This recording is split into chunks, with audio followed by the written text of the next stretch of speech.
Hello folks, Michael here, foolsodyssey.com, and it's time for another tarot tidbit. This little Gnostic nibble finds Anubis waiting in his boat to carry us to the underworld as we come face to face with death. Now the Death card is one of the most feared, misunderstood cards of the tarot. Many see it and immediately assume that it's a dark omen referring to the end of physical life.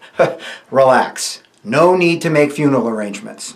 On the contrary, death is one of the most positive, beautiful, regenerative cards of the major arcana.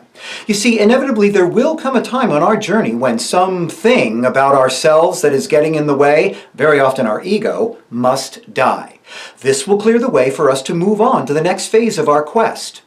Death shows up in a reading to indicate that we must leave behind a part of ourselves that no longer serves us. We are transitioning to a new, more temperate state of being. So death is represented in skeletal form because the bones are what survive when we pass on. He wears a suit of armor denoting his absolute invincibility because ultimately no one triumphs over death.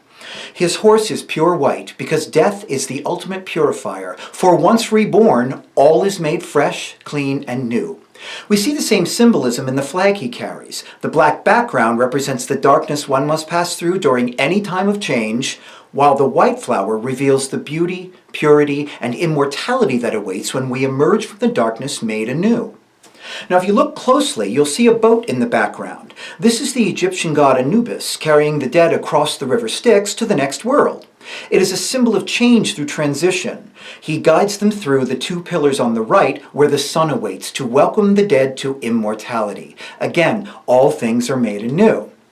Now the other characters in the foreground are meant to represent all walks of life. The rich, the poor, the young, the old. Even the Pope is depicted because all things are considered equal in the eyes of death.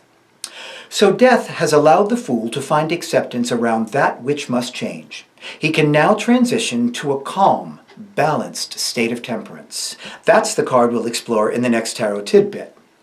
So until then, Michael here, foolsodyssey.com. What's in your way that needs to die? The reflective nature of the cards can enlighten you. Reach out for a reading. Together, we can navigate a safe passage to the next phase of your journey. And as always, thanks for watching. See you in the underworld.